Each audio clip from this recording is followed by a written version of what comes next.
How's it going, guys? Lexstar here with. With Chroma. Today we're having another discussion video. This one is about the recent Netflix show Masters of the Universe and how much Chroma hates it. Hate is a strong word. Dislike is a more adequate description. But you know, I am not one to only point out negatives. So the first thing I would probably start off with are some of the very few positives. Uh the voice acting is pretty solid, It is. especially by Mark Hamill.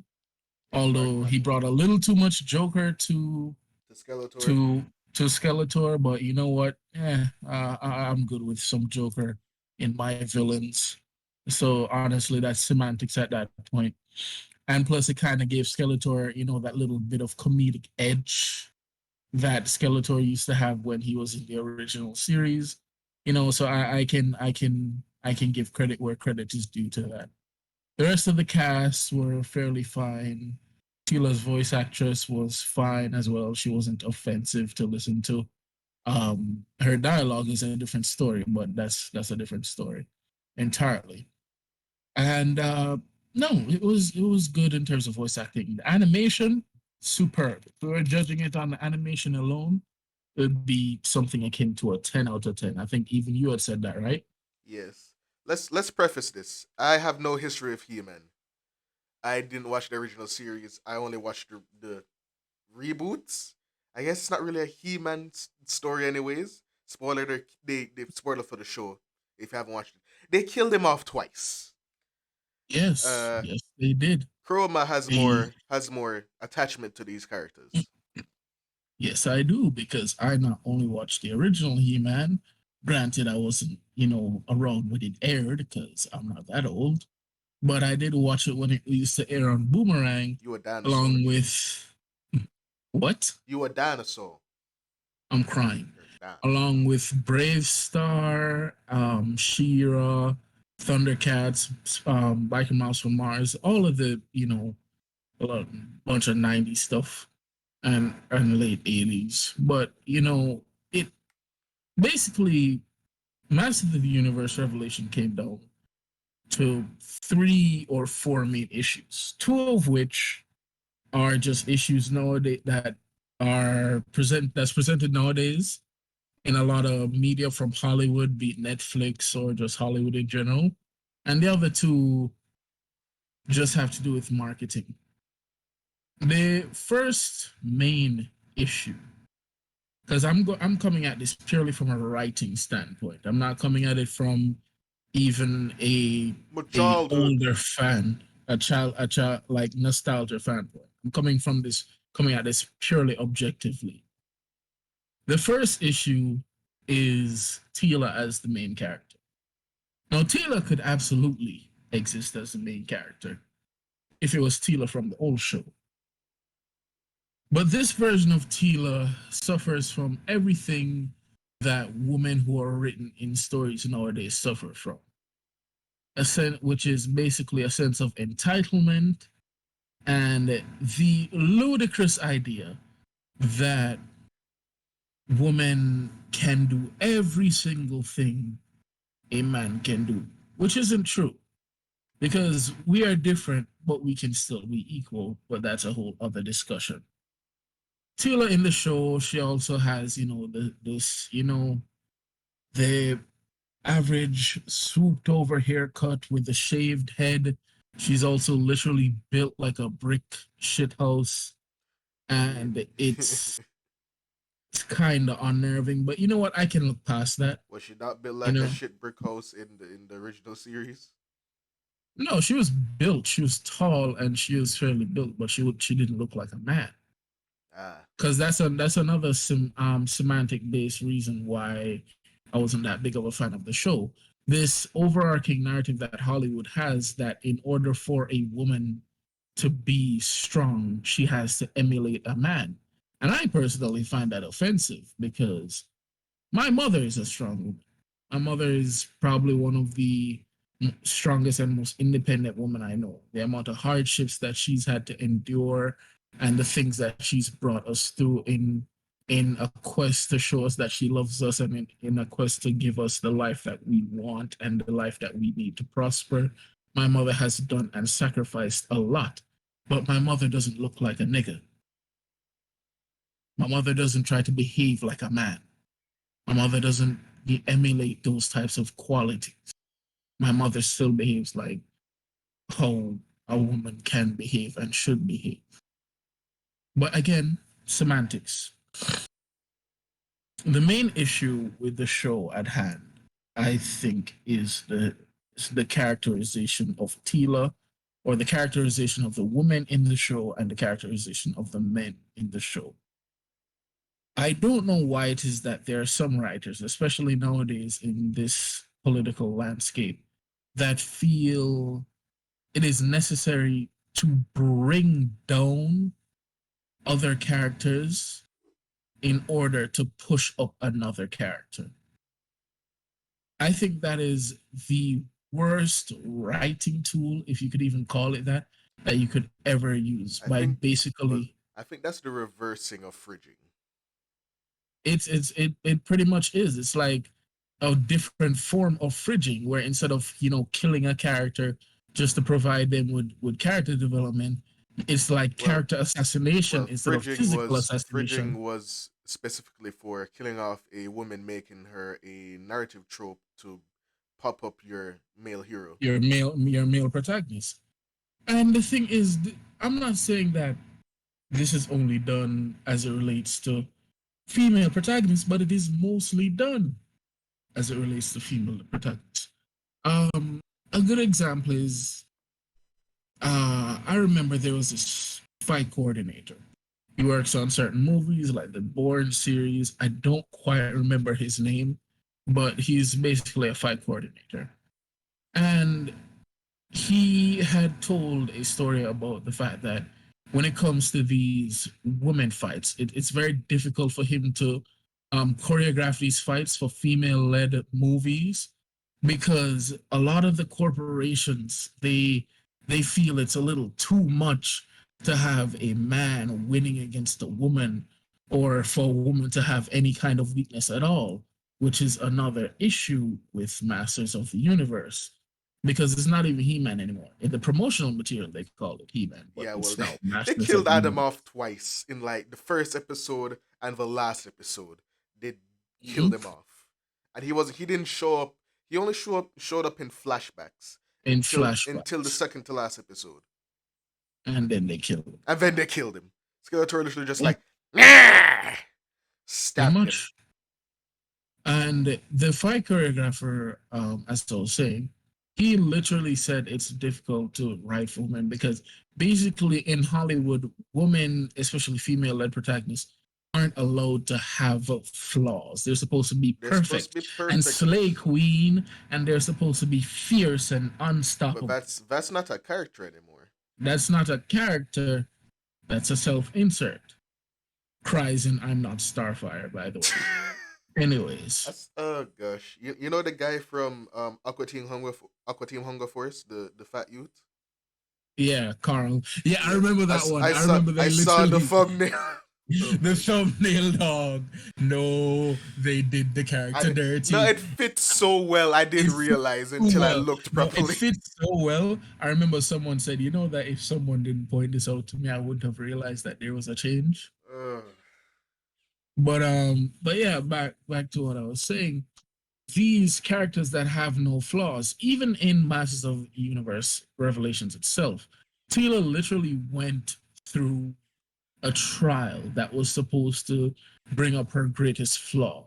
And her greatest And flaw, you want to guess what her greatest flaw was? I don't have to guess because I know No, her I'm great. talking to the audience. Well, shit, they probably don't know, but her greatest flaw was that she was too good. And as She a result was of her being too too good, scared of her own potential, her own power, exactly. And as a which result of her that being is too not good, a flaw. it's not a flaw. Because basically they're trying to explain to us, oh, because she's so good, she has to be destined for greatness. And because she's destined for greatness, she won't be able to control how her future pans out. And I'm like, Are you really What? trying to pass that As off a flaw? as a flaw? Are you trying to pass off good ultimate destiny as a flaw for your character? That's absolutely what they were trying to do. But I digress. So that's number one. Teela as a main character. Most of the men in the show are either they have to either be taken down a peg or they Killed have to off? be killed off, essentially. Whether it be Oracle, whether it be He-Man, or even, Man at Arms. or In his, addition to that, or his robot surrogate. or his robot surrogate. In addition to that, before I even forget, I think one of the things that immediately kind of turned me off from Teela was the news of Adam dying, where immediately after this man died, immediately she made all of this about her She goes on a in hissy front fit of grieving parents, about how all of them lied to her and not told about how and didn't tell all her of that them Adam lied to was her. He-Man. And I'm like, are you serious? And it's that entitlement that makes her such an unlikable character. Because it's called a secret identity for a reason.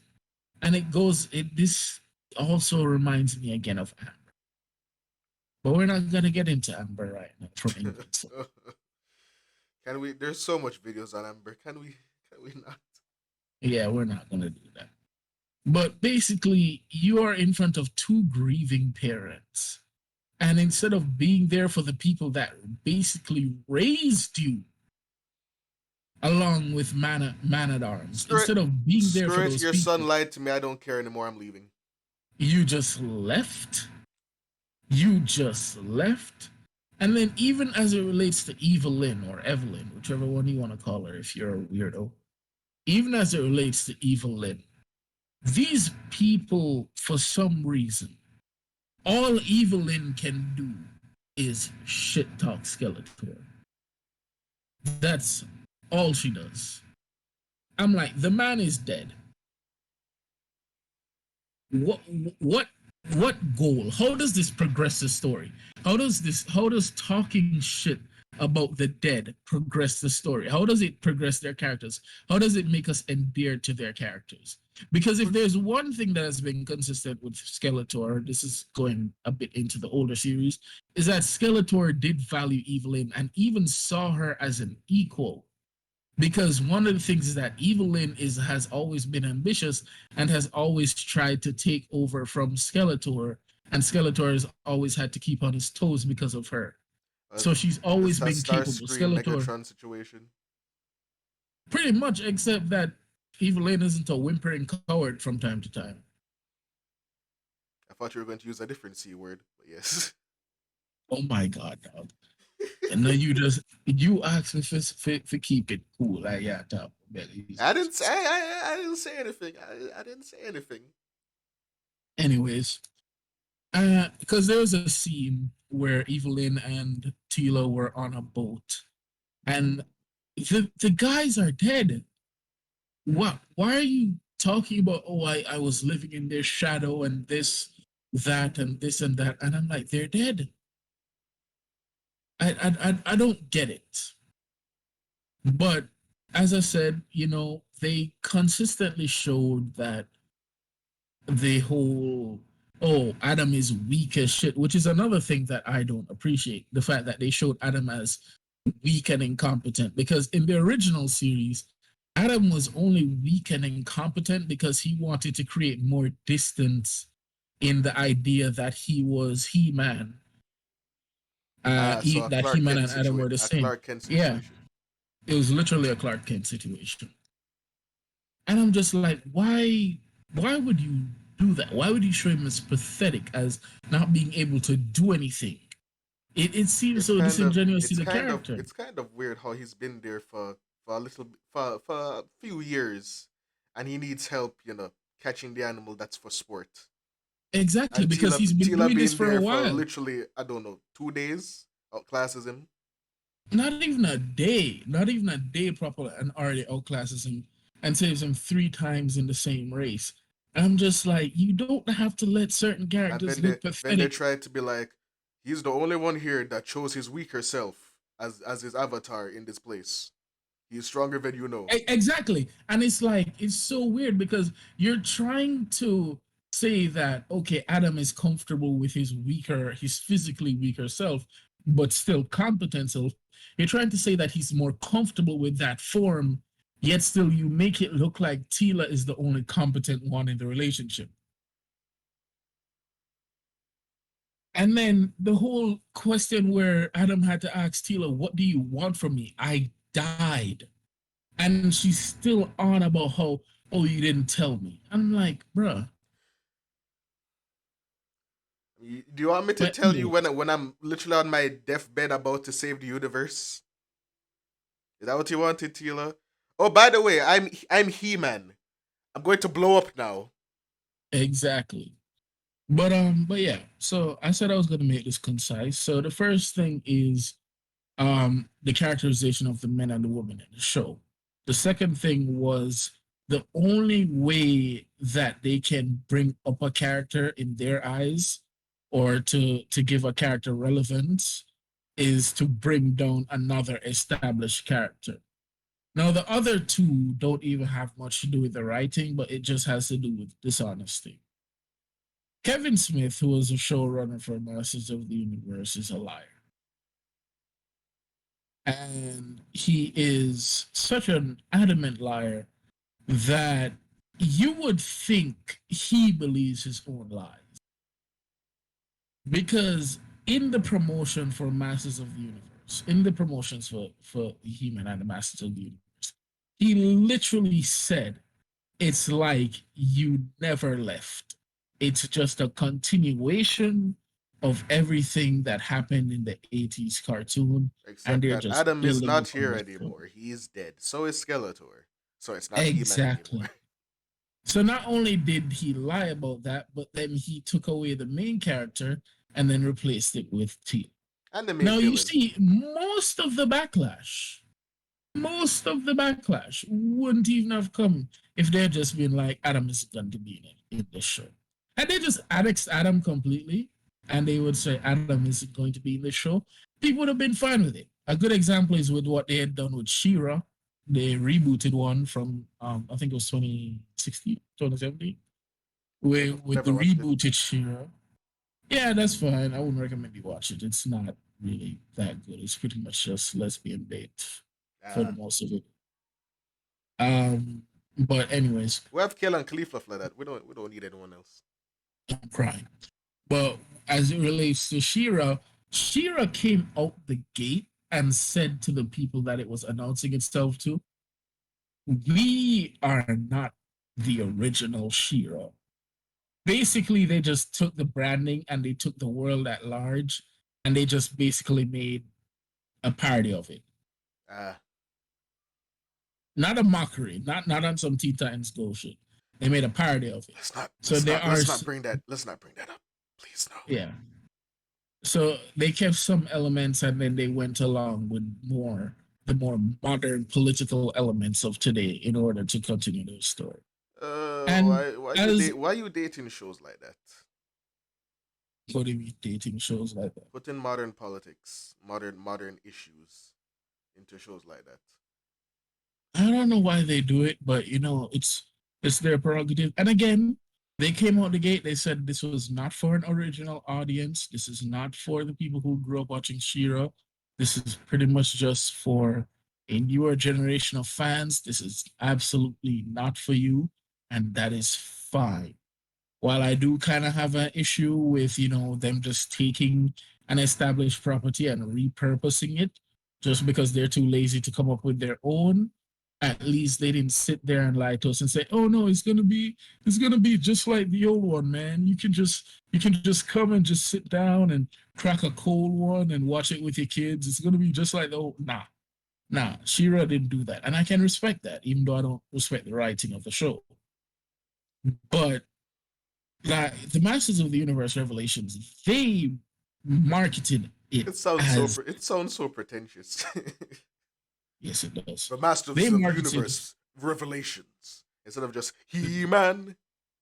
pretty much. but They they marketed it as, oh, it's your childhood, it's a continuation, it's gonna be phenomenal, is you and should all of probably should that. have been tipped off when they said Masters of the Universe and not He Man. No, originally, you see, and that's what I was saying. They're all liars. Because the original title was He-Man and the Masters of the Universe, Revelations. But then they dropped the He-Man when the show was about to be released. Wow. Yeah. Hey Kevin, And yeah, He Man's not in any of this. Why do you have He Man in the title? You know, thumbnails. I've been on YouTube for a while, and I say clickbait all the time. So I'm like, why not use it on my Netflix show?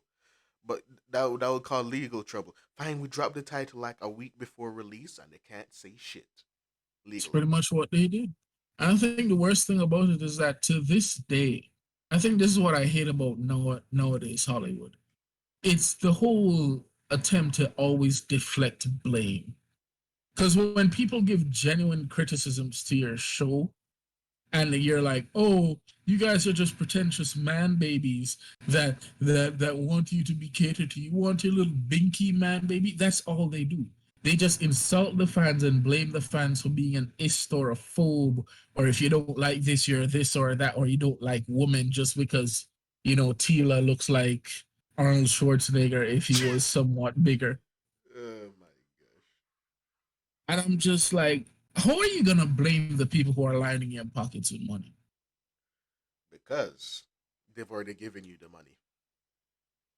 And I think that's the most insulting thing about it, to really market it as such. And then when it flops, as you were hard marketing it to longtime fans, you blame them and call them man babies.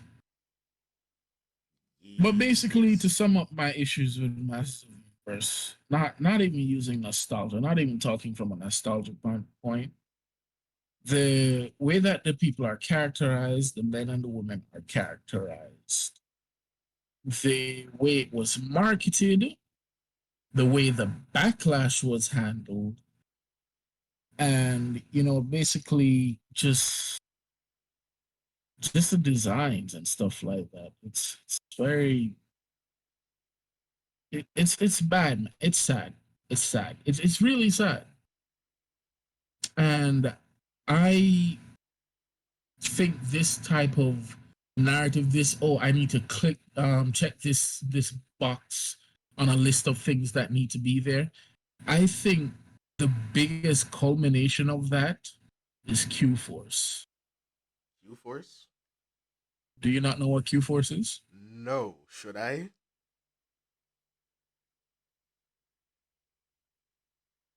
Go on YouTube. Not right now. Nah, this is actually very, very, very intrinsic to, you know what? It's fine.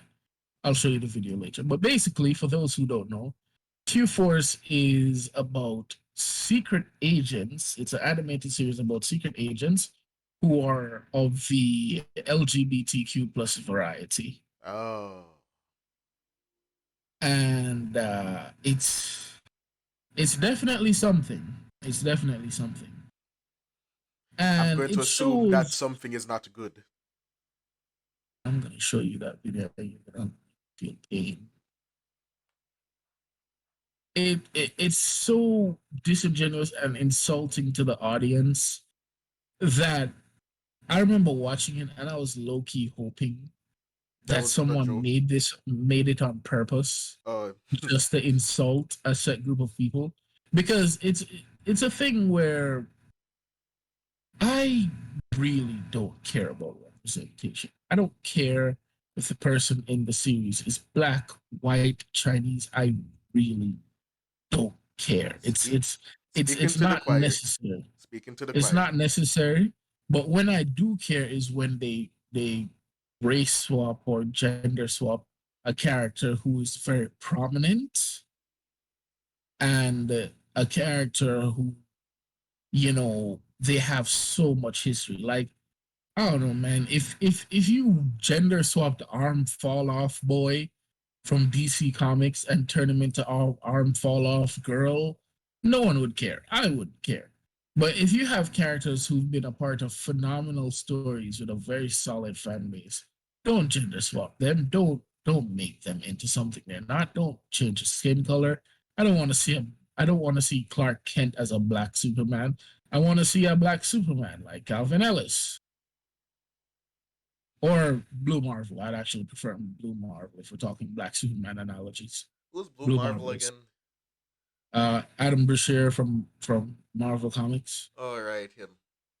Yeah, he's boss. This man one shotted uppercutted the Hulk.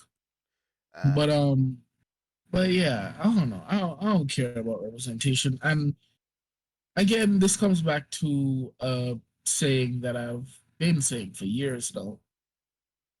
Try to tell a good story before you try to push some agenda. Try to tell a story before you try ticking a box that this has to be there or that have to has to be. And that's pretty much the main issue with Masters of the Universe. mm, And one last tidbit for people to note: this is speculated on rumors, but to be fair, most of the rumors we did hear about Masters of the Universe is true. But it seems that they're going to, of course, permanently kill He-Man, which they've already done. And it seems the person who is going to take up He-Man's mantle is Teela's quote unquote friend, who's ah, just her the dark lesbian skin, bait. the dark skin Yeah, girl. Heard. who's just her lesbian bait love interest, is going to become the new He-Man or He person, which would seem more accurate and The advantageous gender description. neutral he captain. The gender neutral master of the universe. Ah, yes. Well, But those are my thoughts. my problems, aside from the narrative issues, is, and I know this was intentional. It's a little too campy for me. I know it's the intention for his jokes to be bad and groan inducing. It's a little too campy for me. Like, uh, and it's a little too not child friendly. A little too. You have it on Netflix where shows like Castlevania exist. Show some blood. The fighting, the choreography of the fighting scenes were kind of stilted too, because it felt like they were holding back. You also have to remember that this was greenlit by a toy company. All right, doesn't matter. It doesn't matter. Have you seen Transformers Prime? Not Fairness. Transformers. Yeah, was it Transformers Prime? It's Where prime. where It's prime. Starscream in the first episode ripped out Cliff Jumper's heart. Yeah, but they're robots. I We're know they're created. robots. I know that that's how they get away. But have you seen the fight scenes in it? That's why I said fair point because you are absolutely not Like, wrong. we need to But talk about as I Transformers said, Prime too. I can't really comment. If we're gonna talk about Transformers Prime, I'm gonna have to rewatch that, which I have not watched that in a Well, while. that's fine. Just come back to me after you finish binge watching it, because I binge watch most of it. I need to finish. I actually need to finish it because they don't have all the episodes on Netflix, But which hurts as me. I was, it be like that. Netflix like they don't have all the episodes of Naruto at one point. But as I was saying, I can't really comment on the campiness because if you think that was too campy, you could have never sat through original He-Man. Oh, I wouldn't. Original He-Man was peak campiness. It's just 80s TV. Everything was campy. Oh, Everything ended with listen at the end of the show where it's like, all right, kids, and remember, every time you shave your butthole, always remember squatting position, never spreading, because you don't want to get cut. oh my Till god. next time, friends.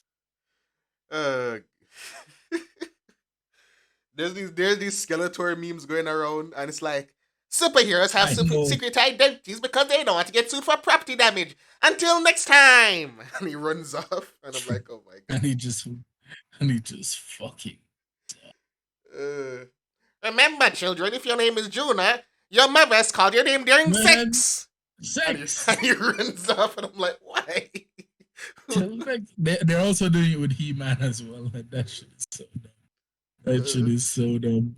But yeah, like trust me, the like if you think this was campy, like it was toned down a lot. They basically just said, you know what, we gonna hit you with some dad jokes In the original show, the show was just like an extended dad joke for a lot of the time.